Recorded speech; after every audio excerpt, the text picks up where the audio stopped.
Previsão é de pelo menos mais 10 dias de inundações no Rio Grande do Sul, que já tem 85 mortos e mais de 130 desaparecidos. O aeroporto de Porto Alegre vai ficar fechado até o fim do mês. Aumentam doações do país inteiro e o governo federal assinou projeto para acelerar a liberação de verbas para o Estado. Governo de Israel cumpre o que prometeu e inicia ataques à cidade de Rafah, na faixa de Gaza. Ex-presidente dos Estados Unidos Donald Trump não respeita a ordem de um juiz mais uma vez e, além de outra multa, é alertado sobre o risco de ser preso. Empresário que conduzia um Porsche quando atingiu o carro de aplicativo e matou o motorista se entregou à polícia depois de 3 dias foragido. Empresários com pequenos negócios aceleram preparativos para o Dia das Mães no próximo domingo, que é a segunda maior data para o comércio. E para quem gosta de carros antigos, não faltou beleza durante um encontro realizado no Mato Grosso do Sul. É agora no Jornal das 22.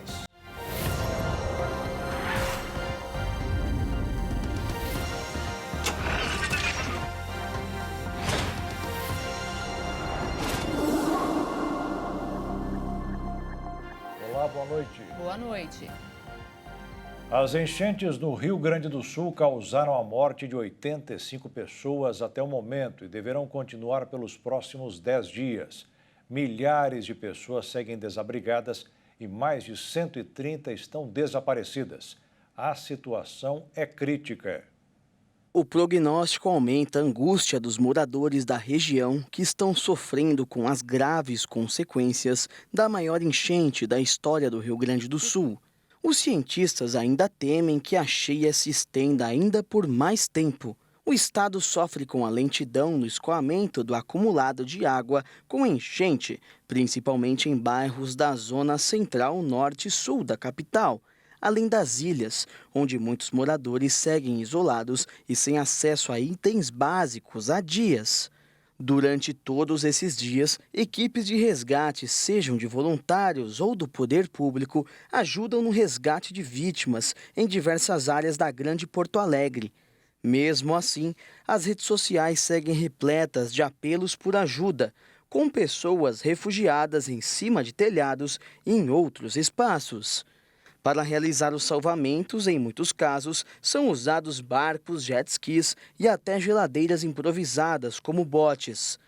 Foi determinado o racionamento de água nesta segunda na capital do estado.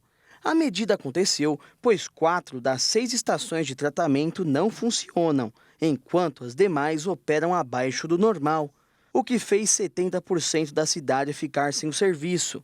Além disso, há dificuldades no abastecimento de outros recursos essenciais, inclusive de insumos em hospitais.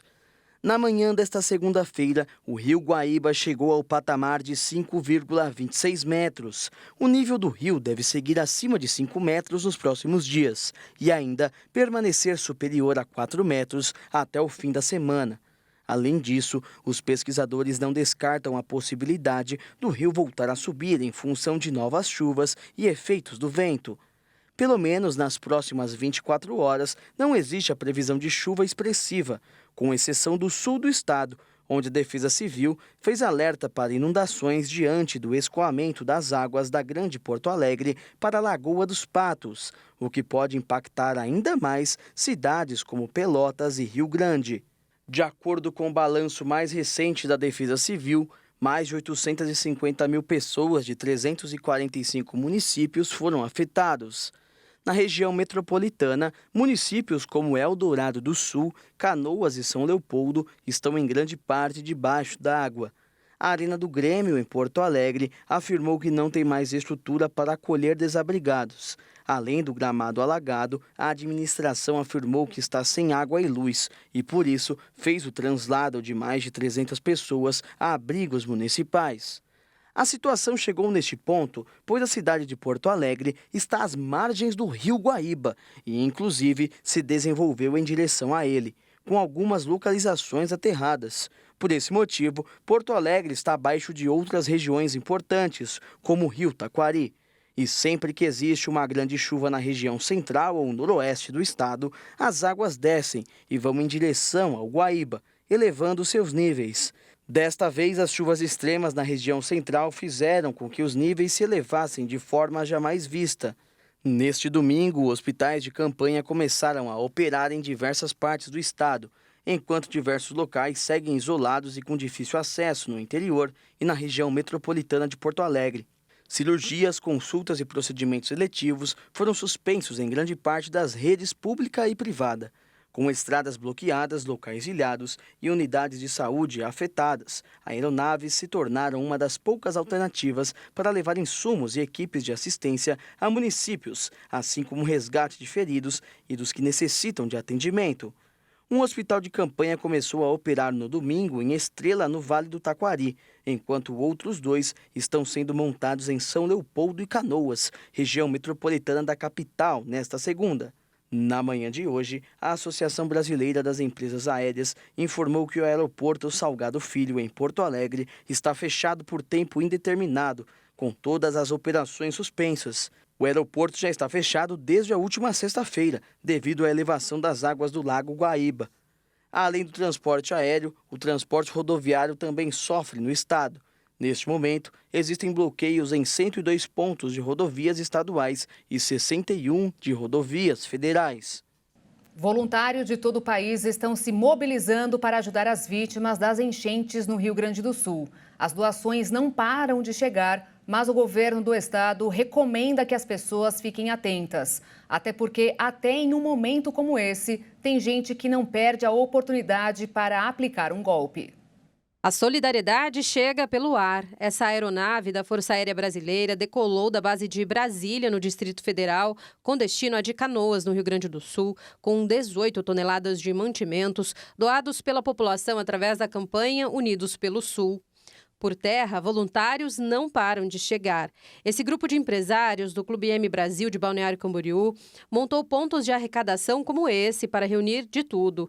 Água, alimentos, roupas, ração, por exemplo. Eles colocaram o que cabia nesse comboio de 7 veículos e pegaram a estrada. Saíram do litoral de Santa Catarina e percorreram mais de 600 quilômetros. Enfrentaram congestionamento, uma chuva forte que fez essa carretinha tombar, cheia de mantimentos ao passar por um buraco na estrada, viram de perto a situação das famílias, até chegar nesse ponto de coleta em Montenegro, cidade do interior gaúcho, que está 80% debaixo d'água. Pessoal, só posso agradecer imensamente em nome de toda a cidade de Montenegro, em nome da prefeitura, em nome do prefeito, aqui o Vlad também, secretário-geral aqui comigo. Vocês vão fazer a diferença na vida de muita gente. A nossa cidade precisa de muita ajuda. Muita ajuda, a situação é muito grave. Então, cada um que colaborou, do fundo do coração, muito, muito, muito obrigada. De lá, seguiram viagem para São Leopoldo e Novo Hamburgo. Outros comboios saem nos próximos dias. Empresários e instituições de todo o país se mobilizam. A partir dessa semana, os Correios vão começar doações de roupas e utensílios domésticos, conhecidos como objetos de refúgio.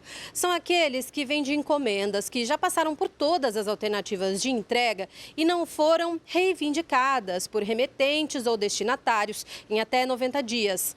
As agências da estatal em São Paulo e no Paraná e parte das unidades do Rio Grande do Sul passam ainda a receber mantimentos da população e vão transportar até as áreas afetadas sem custo para os doadores.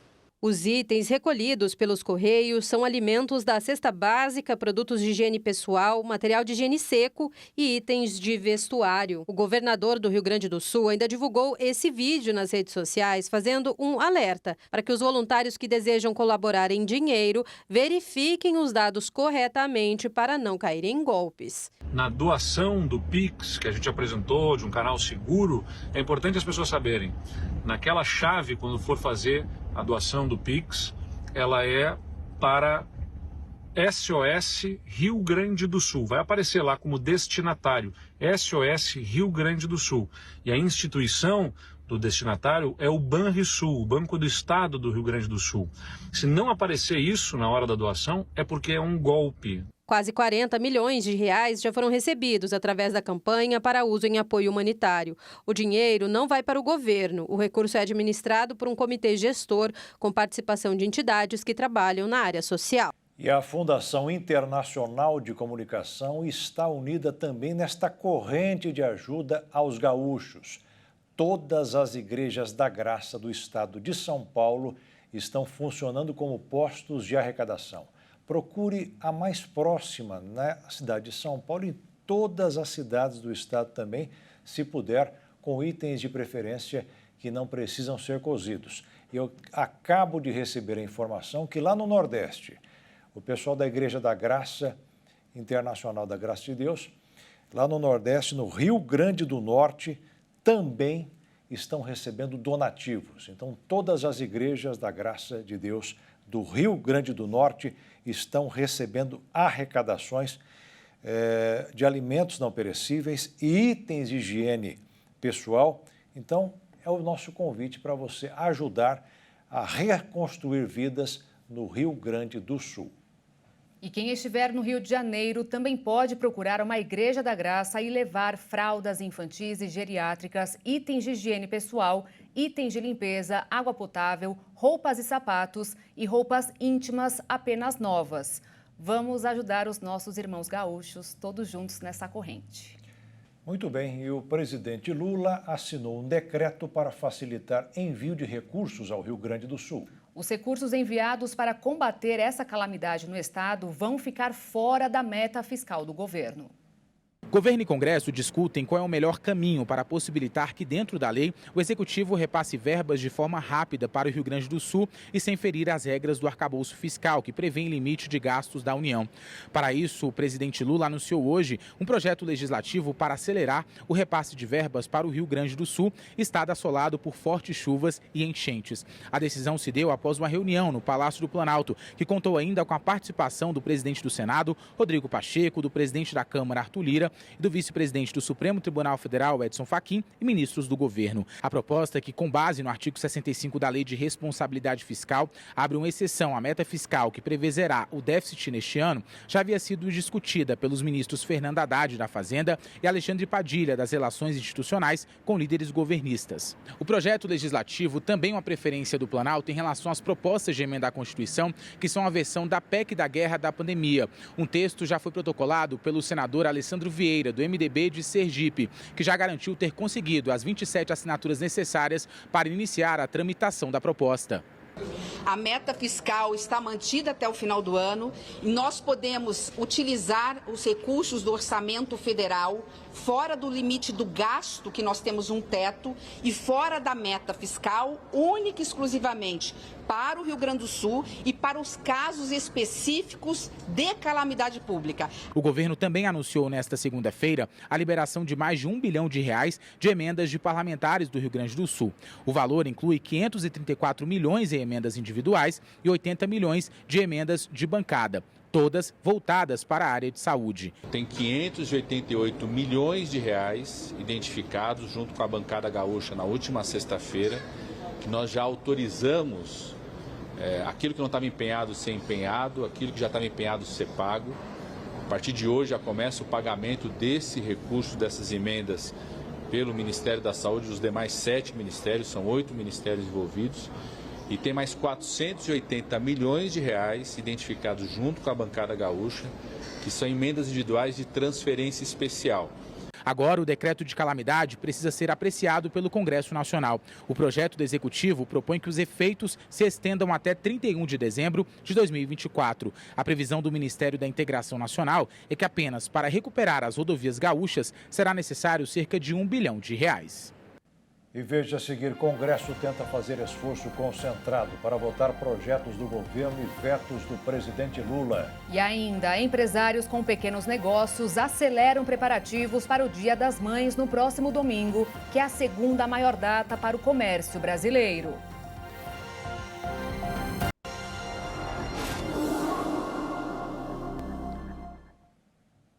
A semana será marcada pela tentativa de deputados e senadores para concluir as votações de temas urgentes. A previsão é de até corte nos salários de quem não for trabalhar. A expectativa é que Davi Alcolumbre, presidente da Comissão de Constituição e Justiça, se reúna amanhã ou na quarta-feira com líderes ali do Senado para se chegarem, então, em um acordo que agrada não só o Planalto, mas principalmente ali os parlamentares. Então, a ideia é poder acelerar isso antes da votação que está prevista para acontecer na próxima quinta-feira lá no Congresso Nacional, quando os parlamentares vão se reunir para poder analisar esses vetos presidenciais. Mas essa solução passa por uma outra solução, que é justamente a discussão em torno da desoneração da folha de pagamento, porque caso contrário, então, algumas pessoas envolvidas nessas negociações afirmam que não há possibilidade de um acordo ali com os parlamentares e a manutenção, então, desses vetos que preocupam o Palácio do Planalto. Essa solução, inclusive, passa pelas mãos do ministro da Fazenda, Fernando Haddad, que desde então está se debruçando em torno desse assunto, junto ali aos estados, também os municípios, ou seja, os próprios prefeitos. Inclusive, o titular ali da Fazenda está discutindo junto à Confederação Nacional dos Municípios uma proposta para fazer uma reoneração gradual de pelo menos 8%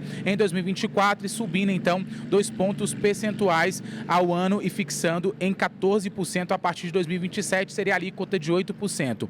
Mas a entidade municipalista também quer incluir nas negociações o refinanciamento da dívida previdenciária dos municípios e um novo modelo de quitação, então, de precatórios. Ao todo, então, são 32 vetos, que estão ali na pauta que precisam ser analisados pelos parlamentares. O principal deles é o PL, então, das saidinhas, naquele trecho, que o presidente Lula acabou vetando, que tratava justamente, então, quando o detento deixar a prisão em algumas ocasiões especiais, datas comemorativas, como Natal e Dia das Mães, por exemplo, que eles pudessem, então, ali visitar os familiares. Mas aí, diante desse veto, gerou incômodo no Congresso e a expectativa até mesmo da derrubada. Mas o que mais preocupa aqui o Palácio do Planalto é justamente o que trata dos 5,6 bilhões de reais de emendas de comissão e também a criação de um calendário para a liberação de emendas. Isso sim preocupa. Por conta disso que o Planalto está correndo atrás e fazendo essa negociação para ver se mantém pelo menos o Congresso ali esses 2 vetos. Nem tanto ali do PL da saidinha, porque tem a bancada conservadora, mas no que tange ali as emendas, inclusive o Planalto chegou a flexibilizar a possibilidade de pagar uma parte desse valor, porque ainda não pagou tudo aos parlamentares. Um hábito antigo sempre foi relacionado ao sexo feminino, mas com o passar do tempo, os homens também começaram a cuidar da beleza. Um novo estudo demonstrou que 72% do público masculino no Brasil disseram que tem dado à estética uma maior atenção. O mercado brasileiro de beleza e cosméticos é um dos maiores do mundo. E isso é provado a partir de um levantamento que mostra que o Brasil ocupa a 2ª posição no ranking dos países que mais lançam produtos estéticos. Além disso, o setor corresponde por 4% do PIB nacional. Dessa forma, o que antes era voltado única e exclusivamente ao público feminino, agora chama cada vez mais a atenção dos homens. Foi o que mostrou a 2ª edição do estudo Cosmetology, realizada pelo Grupo Croma, ao qual 72% dos homens brasileiros declaram cuidar da beleza e que esse hábito, em suas palavras, não é apenas coisa de mulher. Esse número chamou a atenção dos pesquisadores, já que em 2018, quando foi feito o primeiro estudo do tipo, o número de homens que declaravam cuidar da beleza era de apenas 34%, um salto imenso para apenas 6 anos de diferença entre o primeiro e o segundo estudo. Os especialistas dizem que esses números revelam uma maior aceitação deste público com questões que antes eram consideradas tabus ou pertencentes apenas ao universo feminino. Esse número alto se tornou agora um fato importante que revela uma transformação de padrões comportamentais e na relação dos homens com marcas do segmento. Além disso, os homens entrevistados afirmaram que usar cosméticos não afeta a sua masculinidade. Entre os produtos mais procurados pelos homens estão perfumes e colônias, seguidos pelo autocuidado com cabelos e interesse em barbearias que fazem mais do que apenas cortar o cabelo e dar aquela ajustada na barba. Sendo assim, por conta do estudo, foi possível analisar também que, atualmente, os homens se sentem mais confortáveis em cuidar da aparência para se apresentarem melhor no ambiente corporativo ou casual. É importante lembrar que este é um assunto que domina cada vez mais o debate acerca dos cuidados estéticos e, é claro, muitos ainda não conseguem compreender a execução dessas práticas pelo público masculino. Vale ressaltar que o mais importante nisso tudo, seja você homem ou mulher, é se sentir bem e feliz. Começando mais uma semana no mercado financeiro, os investidores ainda repercutiram a divulgação dos dados do mercado de trabalho dos Estados Unidos, abaixo da expectativa e a perspectiva de corte de juros no país neste ano. Também ficaram no radar os desdobramentos econômicos provocados pela tragédia das enchentes no Rio Grande do Sul, com aumento de gastos públicos e pressões adicionais sobre a inflação no curto prazo. Com isso, o dólar fechou em leve alta, de 0,08%, cotado em R$ 5,07 na venda, e a Bolsa de Valores fechou em leve queda, de 0,03%, aos 128.465 pontos. O Dia das Mães está chegando. No próximo domingo, milhões de brasileiros terão um compromisso com uma pessoa muito especial. E o comércio está apostando na venda de presentes, principalmente os donos de pequenos negócios. Segundo a estimativa da Confederação Nacional do Comércio de Bens, Serviços e Turismo, o volume de vendas no comércio varejista voltado para o Dia das Mães deve atingir cerca de 13 bilhões de reais. Esse valor representa um aumento de 3,5% em relação à movimentação financeira observada no ano passado. Ainda de acordo com as pesquisas, o indicador que mede a confiança dos varejistas em relação às condições das empresas aumentou 6,4% em relação a março, e a intenção de consumo teve a primeira alta em 4 meses. A maior previsão de faturamento é o do segmento de vestuário, calçados e acessórios, com a estimativa de cerca de 5 bilhões de reais. Em seguida, vem o ramo de farmácias, perfumarias e lojas de cosméticos, com a previsão de quase 3 bilhões de reais. Para atrair novos clientes e aumentar o lucro, os donos dos pequenos negócios precisam desenvolver estratégias que envolvam criatividade e personalização. É o que mostra uma pesquisa divulgada pelo Sebrae do Rio de Janeiro. A entidade traçou 5 perfis de mães para orientar os empreendedores a personalizar o processo de vendas. A chamada geração silenciosa se caracteriza pelas mulheres com 78 anos ou mais e tem a tendência a serem práticas e econômicas em hábitos de consumo, além de valorizarem a qualidade e a durabilidade dos produtos. As mães baby boomers, aquelas a partir de 61 anos, possuem forte senso de liderança e costumam ser mais tradicionais e exigentes quanto à qualidade, além de serem fiéis às marcas. Já as da geração X, Y e Z, na faixa dos 40 anos para baixo, que cresceram no período de transição tecnológica, buscam equilíbrio nos hábitos e tendem a valorizar mais experiências do que bens materiais. Independentemente da geração, para atrair todos os perfis de consumo, os empreendedores precisam adotar estratégias para encantar e atrair o público, como o uso de ferramentas digitais e presentes inovadores.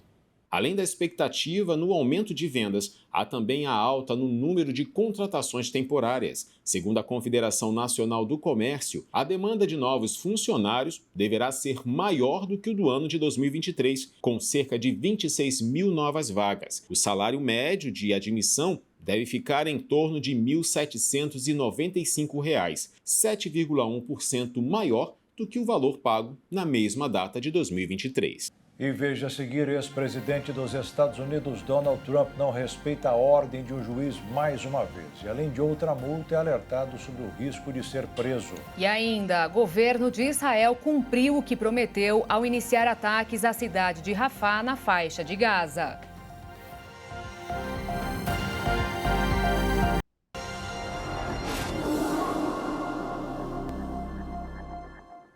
Tudo que é demais acaba provocando um efeito colateral. Faça chuva ou faça sol. O excesso de propaganda não foge à regra.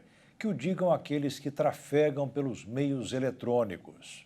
Quem nunca perdeu a paciência com a quantidade excessiva de anúncios e propagandas que aparecem ao navegar na internet? Uma pesquisa realizada pela empresa de consultoria Accenture revelou que 75% dos consumidores reclamaram da sobrecarga de publicidade no meio virtual, o que resultou na desistência das compras de 74% dos entrevistados dos últimos 3 meses de 2023. O estudo The Empowered Consumer ouviu mais de 19 mil pessoas em 12 países diferentes, incluindo o Brasil. Os especialistas acreditam que esse impacto negativo vem se desenvolvendo de forma crescente nos últimos anos, devido ao aumento de opções de canais e pontos de conexão das marcas com o público, como, por exemplo, redes sociais, aplicativos, plataformas de streaming, entre outros serviços oferecidos online. Além da inundação de propagandas, também foi relatado que 73% dos participantes da pesquisa se sentem sobrecarregados com as opções de compra.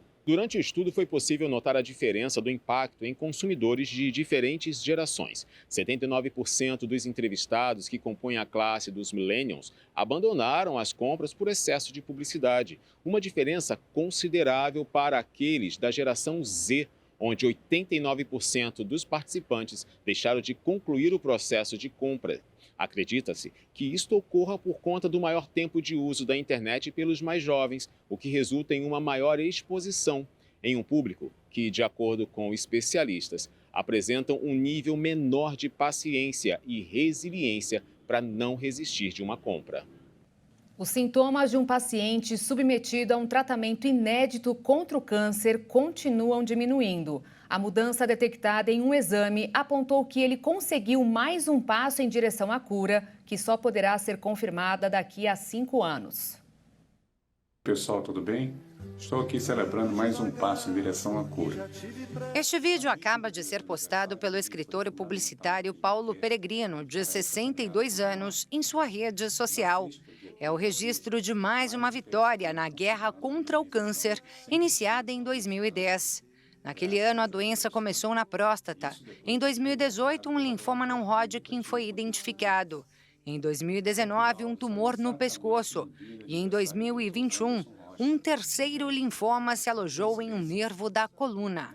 Por mais de uma década de luta, foram inúmeras sessões de quimioterapia e até um transplante de medula óssea sem sucesso.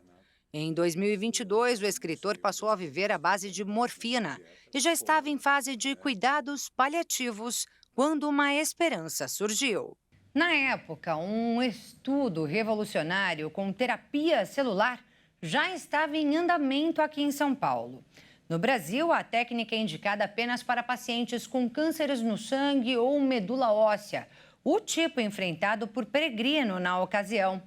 Enquadrado nos critérios da pesquisa, ele tornou-se então o 14º paciente a receber o novo tratamento pelo SUS. É uma terapia em que você consegue modificar as células T, por isso que chama CAR T-cell, né, do T do inglês, porque são linfócitos T, em que você tira do paciente os linfócitos, faz uma terapia gênica desses linfócitos para que esses linfócitos possam se ligar às células do câncer. E a terapia por células CAR-T, ela se mostra muito eficaz em 3 tipos de câncer, que são os linfomas de células B, as leucemias linfoblásticas agudas de células B e o mieloma múltiplo. O estudo é realizado pela USP em parceria com a Unicamp, Instituto Butantan, Hospital Sírio-Libanês, Fundação de Amparo à Pesquisa do Estado de São Paulo, Conselho Nacional de Desenvolvimento Científico e Tecnológico e o Ministério da Saúde. Recentemente, durante a participação em um evento sobre o tema, a ministra da Saúde, Nízia Trindade, afirmou que o objetivo da pesquisa é fazer com que a terapia celular possa, no futuro, abranger mais doenças, chegando a toda a população pelo SUS. Assim como chegou ao Paulo. A notícia da remissão completa do câncer dele veio um ano atrás, quando a história do escritor rodou o país. E agora, esta nova tomografia feita com contraste especial repetiu o resultado positivo do tratamento. Foi aí que surgiu este novo vídeo e a nova repercussão do caso. Mais um PET scan confirmando a minha remissão de 100% dos meus cânceres. Graças a Deus. A resposta foi um grande presente para Paulo e também ao médico responsável pelo tratamento dele. O laudo saiu exatamente no dia do aniversário do Dr. Wanderson Rocha, meu médico. Coincidência? Não acredito nisso há muito tempo. Como disse ao Dr. Wanderson, é também o meu presente de aniversário para ele, ou seja, para nós. Parabéns. É isso aí. Um passo, ou melhor, um PET scan de cada vez. O que era temido aconteceu. Nesta segunda-feira, Israel atacou o último ponto de suspiro dos palestinos, a cidade de Rafah, localizada ao sul da faixa de Gaza e que faz fronteira com o Egito. O bombardeio veio durante o debate de um cessar-fogo na guerra.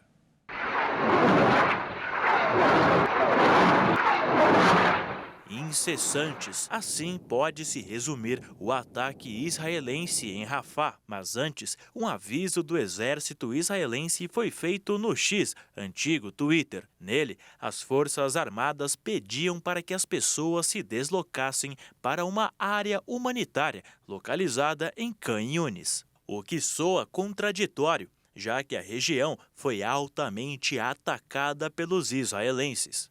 E não durou muito tempo. Os ataques começaram. Por meia hora, a população palestina, encurralada com as costas na parede, só buscavam um lugar para se esconder. As ações na localidade é explicada pelo governo israelense. Eles consideram que Rafah, que hoje conta com mais de 1,5 milhão de pessoas, é o último grande reduto do Hamas após 7 meses de guerra. Além disso, pelas palavras do próprio primeiro-ministro de Israel, Benjamin Netanyahu, a ofensiva em Rafah é necessária para atingir o objetivo de eliminar o grupo terrorista. Prevendo que o ataque poderia ser pior do que o imaginado, o grupo terrorista Hamas anunciou que aceitou uma proposta do Egito e do Catar de cessar fogo para pôr fim à guerra. Contudo, não está claro se o acordo irá satisfazer a principal exigência do Hamas de pôr fim à guerra no enclave palestino, ou se foi apenas uma ação tomada pelo medo de que algo pior pudesse acontecer com os palestinos. As autoridades israelenses, por sua vez, receberam a notícia com cautela. O que era dito ao redor do mundo é que Israel também pudesse aceitar o acordo, efetuar as trocas de reféns e acabar com toda a barbárie. Mas não ocorreu. Uma autoridade de Israel afirmou que os termos do acordo foram suavizados pelo Egito e que não pode aceitá-lo. Essa autoridade, de nome não revelado, disse ainda que, aparentemente, o Hamas teria aceitado cessar fogo para que os israelenses sejam vistos como a parte que se recusa a chegar a um compromisso. As forças de defesa de Israel também se manifestaram e o discurso é o mesmo. O país ainda está estudando como vai responder, mas que, por hora, eles vão seguir operando na faixa de Gaza. Sendo assim, a guerra irá continuar. A incursão terrestre em Rafah preocupa também o principal aliado de Israel, os Estados Unidos. O país norte-americano pediu repetidamente que Israel não realizasse a invasão, dizendo que o país não tem um plano confiável para proteger os civis e que esse movimento colocaria inocentes em risco. Esse é só mais um capítulo de uma trajetória que agora o mundo todo não sabe mais como irá terminar. A Rússia anunciou que vai começar a realizar exercícios militares com armas nucleares táticas em resposta ao Ocidente. O presidente Vladimir Putin disse que os Estados Unidos e os países europeus estão levando o mundo à beira de um confronto entre potências nucleares. Desde o início do confronto militar entre Rússia e Ucrânia, Vladimir Putin avisou diversas vezes sobre os riscos nucleares crescentes. Postura altamente criticada pelos Estados Unidos, mesmo os norte-americanos dizendo que não notaram nenhuma mudança na postura nuclear da Rússia. De acordo com Vladimir Putin, os Estados Unidos e seus aliados europeus estão levando o mundo a um caminho de um confronto entre potências nucleares ao apoiar a Ucrânia com dezenas de bilhões de dólares em armas, algumas delas inclusive utilizadas contra o território russo. Portanto, com esse cenário instável, o Ministério da Defesa da Rússia vai começar a realizar exercícios militares, incluindo práticas para a preparação e implantação para o uso de armas nucleares não estratégicas. Os exercícios contarão com as forças de mísseis do Distrito Militar Sul, a Força Aérea e a Marinha. De acordo com o país, o exercício tem a intenção de garantir a integridade territorial e a soberania da Rússia em resposta às declarações provocativas e ameaças de certos responsáveis ocidentais contra a Federação Russa. A situação é preocupante, pois a Rússia e os Estados Unidos são de longe as maiores potências nucleares do mundo e possuem mais de 10.600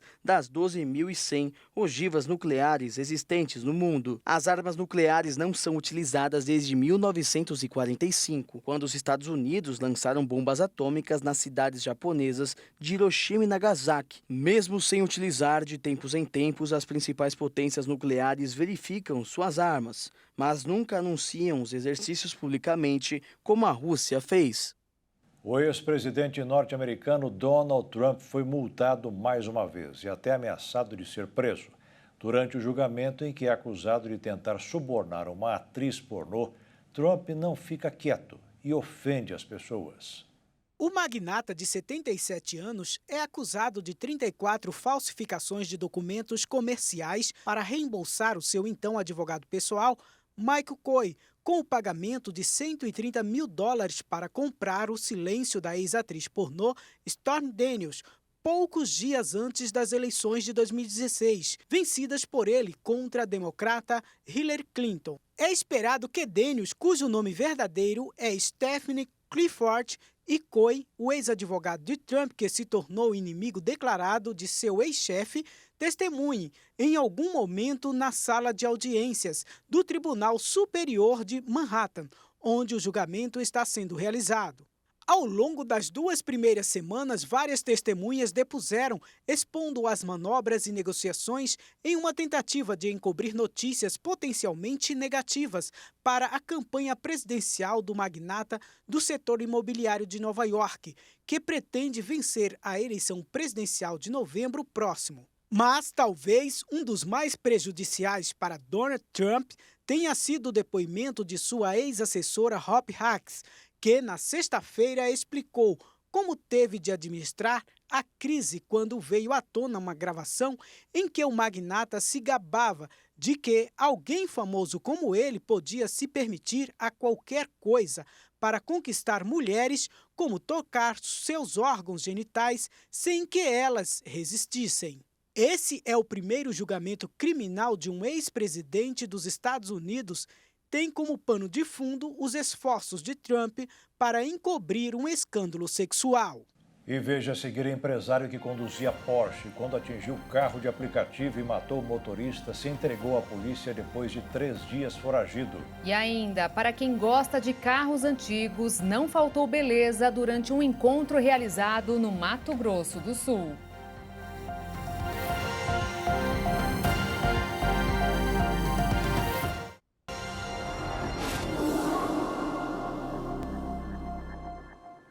Ficar irritado durante o corre-corre do dia a dia de cada um é uma situação cada vez mais comum, mas é bom tomar cuidado. Explodir e botar tudo para fora nem sempre é um bom remédio. Em alguns casos, pode até matar. Você já ouviu falar que a raiva mata? Sim, isso realmente pode acontecer. Um estudo publicado nesta semana no Journal of the American Heart Association propõe que passar raiva pode causar disfunções imediatas nos vasos sanguíneos, aumentando a vulnerabilidade de infarto e acidente vascular cerebral. No estudo, os investigadores analisaram se a raiva, tristeza e ansiedade podem ter um impacto contrário na função dos vasos sanguíneos, em comparação com uma emoção neutra. Os 280 participantes foram aleatoriamente movidos para uma das 4 tarefas emocionais durante 8 minutos. Relembrar uma memória pessoal que os deixou irritados, outra que os tenha deixado com ansiedade, ler uma série de frases deprimentes que tragam tristeza ou contar repetidamente até 100 para induzir um estado emocionalmente neutro. As medições foram feitas em vários momentos, no início do estudo e em 4 momentos diferentes após vivenciar a tarefa atribuída. Os resultados mostraram que as atividades que relembravam eventos passados que causavam raiva levaram a um prejuízo na dilatação dos vasos sanguíneos de 0 a 40 minutos após a tarefa. A deficiência não estava mais presente após esse tempo, mas, em contrapartida, não houve alterações estatisticamente significativas nos revestimentos dos vasos sanguíneos dos participantes em nenhum momento após vivenciar as tarefas emocionais de ansiedade e tristeza. Em abril, durante o encontro anual do Colégio Americano de Cardiologia, a Universidade Federal de Goiás apresentou resultados de um estudo com 100 pessoas, indicando que o contato com mensagens via WhatsApp, trazendo perdão e sentimentos de alegria, ajudavam a reduzir a pressão em pacientes hipertensos. Também seguindo essa linha, a Sociedade Brasileira de Cardiologia lançou um núcleo para debater as relações entre saúde cardiovascular e a saúde mental, reforçando ainda mais a importância do cuidado com o corpo e a alma. Fernando Sastre Andrade Filho, que dirigiu o porte que matou o motorista de aplicativo Ornaldo da Silva Viana, se entregou à polícia hoje à tarde em São Paulo. A Polícia Civil esteve na casa do empresário no sábado, mas não o encontrou no local. Em nota, a Secretaria da Segurança Pública relatou que agentes da 30ª Delegacia de Polícia realizaram diligências no apartamento do indiciado com o objetivo de dar cumprimento ao mandado de prisão expedido pela Justiça. Mas, após buscas na residência, ele não foi localizado. A defesa do empresário disse que Fernando não tem condições de ir para um presídio normal e pedirá que ele seja encaminhado para a Penitenciária 2 de Tremembé, no interior de São Paulo. A unidade prisional é conhecida por receber pessoas envolvidas em crimes de repercussão nacional, como o ex-jogador Robinho, preso por estupro, e Alexandre Nardoni, preso pela morte da própria filha. De acordo com a decisão do pedido de prisão, os relatos e testemunhos provam que Fernando estava alcoolizado e foi alertado por outras pessoas a não dirigir, mas mesmo assim o fez. Além disso, o relatório apontou que Fernando teve a carteira de motorista suspensa em outubro de 2023 por excesso de velocidade e que tinha recuperado o direito de dirigir apenas 13 dias antes do acidente. O laudo da Polícia Técnico-Científica sobre o caso mostrou que o veículo conduzido por Fernando circulava a 156,4 km por hora antes de causar o acidente. A tragédia ocorreu na Avenida Salim Farah Maluf, na zona leste de São Paulo. O limite de velocidade na via é de 50 km por hora.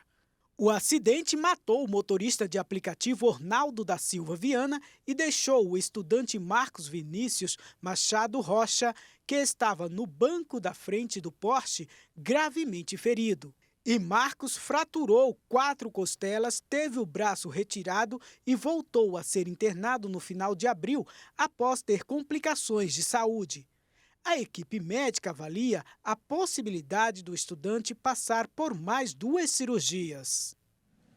Viajar é bom, de avião melhor ainda, contudo, muitos problemas envolvendo as companhias aéreas e os passageiros ainda seguem acontecendo. Desse modo, o Brasil é campeão em processos judiciais envolvendo essas 2 parcelas.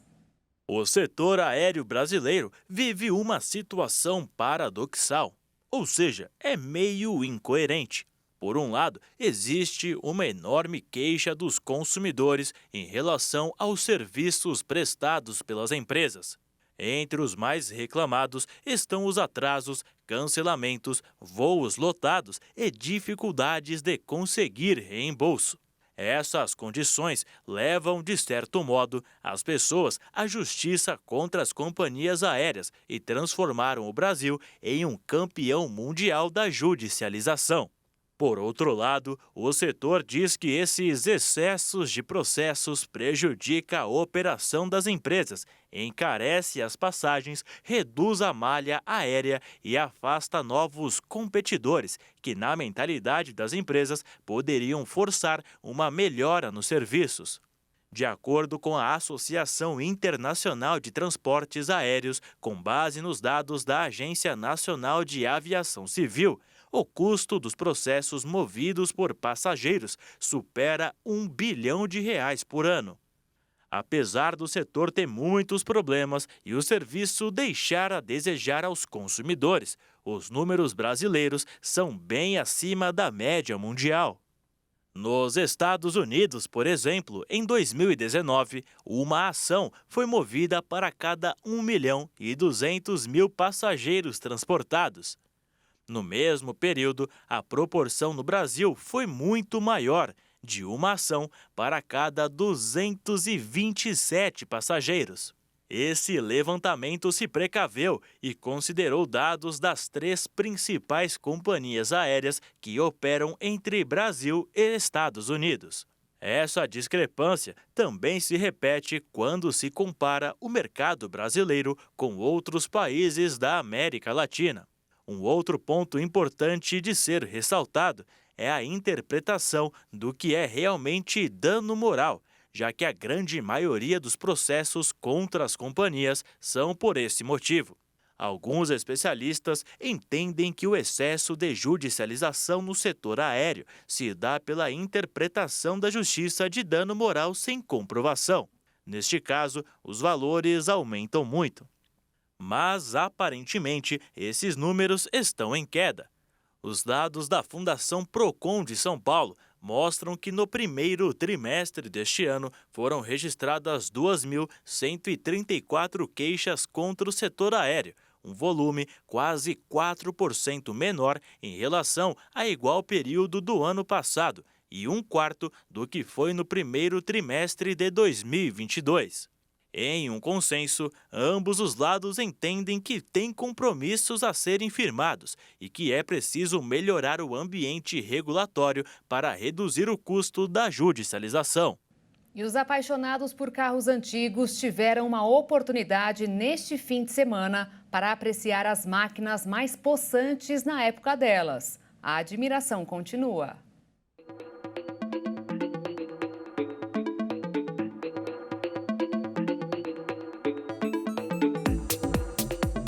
O ronco do motor chama a atenção. Este Maverick 73 é todo original. No Brasil, existe apenas 15 como ele. E este carro é um dos mais de 400 inscritos no 4º encontro de carros antigos de Dourados, organizado pelo Auto Clube Dourados. Isso aí vem uma paixão desde a época de infância, né? Hoje, passado de gerações, meu filho hoje é apaixonado por carros antigos, assim como vários colecionadores, expositores que estão aqui, também os filhos são apaixonados, né? E o evento vem crescendo a cada ano. Segundo as pesquisas que nós estamos fazendo, receber em torno aí de 400, 450 carros, né? Isso vai depender dos parceiros que vêm nos visitar. São veículos de várias décadas, alguns chamam de relíquias, outros de carangas, mas para os donos serão sempre possantes. Até quem não entende de carro como eu, fiquei encantada com esses 2 Mavericks.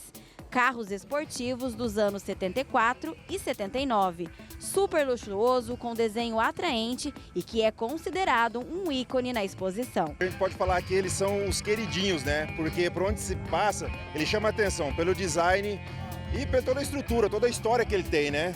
Tanto emocional, colecionador. Todo mundo já viveu uma história de infância, seja lá atrás com os pais, né? Então tudo isso aí, por isso ele chama atenção mesmo. Particularmente eu sou fã dos Maverick, mas é claro, tem muitos carros aí antigos que tem toda uma história, toda uma lembrança que chama atenção também, o coração bate um pouco mais forte também. Mas a paixão é pelos Maverick. Hermes trouxe este Ford 36. O carro chama a atenção por onde passa e não é à toa. E não é principalmente por conta do modelo ou a cor amarela. Esse carro traz muita história de pai para filho. Meu pai comprou a carcaça desse carro em 2004 no Rio Grande do Sul. E ele começou a fazer da maneira que ele queria, né, um hot rod, né? E ele terminou de fazer em 2008 para 2009 esse carro. Foi feito do jeito que ele queria, era o xodó dele, como ele dizia. Ele sempre dizia que era o carro invendível, né? Podia vender todos os carros da família, mas esse carro nunca podia ser vendido. Meu pai veio a falecer faz 2 anos agora, né? E a paixão dele já era a mesma paixão minha. E eu estou continuando o legado dele, que é manter esse carro vivo, manter fazendo as viagens que ele fazia com esse carro, que eu acho que é o maior legado o maior exemplo que eu posso ter de um pai é manter o legado dele. Este aqui é seu Alceu, um dos primeiros colecionadores de carros antigos de Dourados. São mais de 40 anos dedicados a esta paixão. Atualmente, ele possui 65 carros antigos e para o evento trouxe 15, como este Chevrolet Pavão de 1927, todo original. Um dos mais antigos aqui expostos. Eu comprei na feira lá de Águas de Lindóia, de um senhor que morreu uns 6 meses depois. Ele tem uma loja, que hoje ficou para os filhos, em São Paulo, que venda de carros antigos. Ele restaura e vende. O primeiro Fusca que eu comprei eu não vendi, eu guardei. O primeiro 147 eu guardei, mas tinha 3 ou 4 só. Aí eu fui no primeiro encontro de Viema. Aí eu gostei e comecei, o que aparecia fui comprando. E naquele tempo era carro velho, era barato. Hoje é carro antigo, é relíquia, caro. Hoje eu não teria condição de comprar. Todos são originais, a não ser alguns dos Fuscas que eu fiz diferente.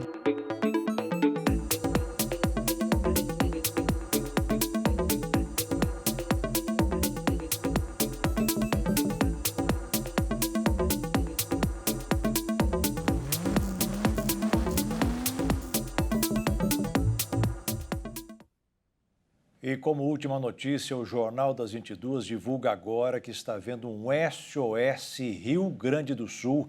Você vê aí pontos de coleta em todas as igrejas da Graça de Deus do estado de São Paulo. Você pode ajudar com roupas, calçados, roupas de cama, mesa e banho, roupas íntimas, fraldas descartáveis, materiais de higiene pessoal, água mineral e principalmente alimentos não perecíveis.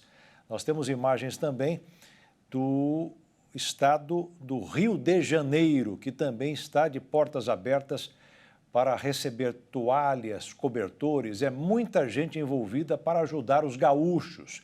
Recebi também a informação que o Rio Grande do Norte, todas as igrejas da Graça de Deus do Rio Grande do Norte estão de portas abertas também para receber donativos.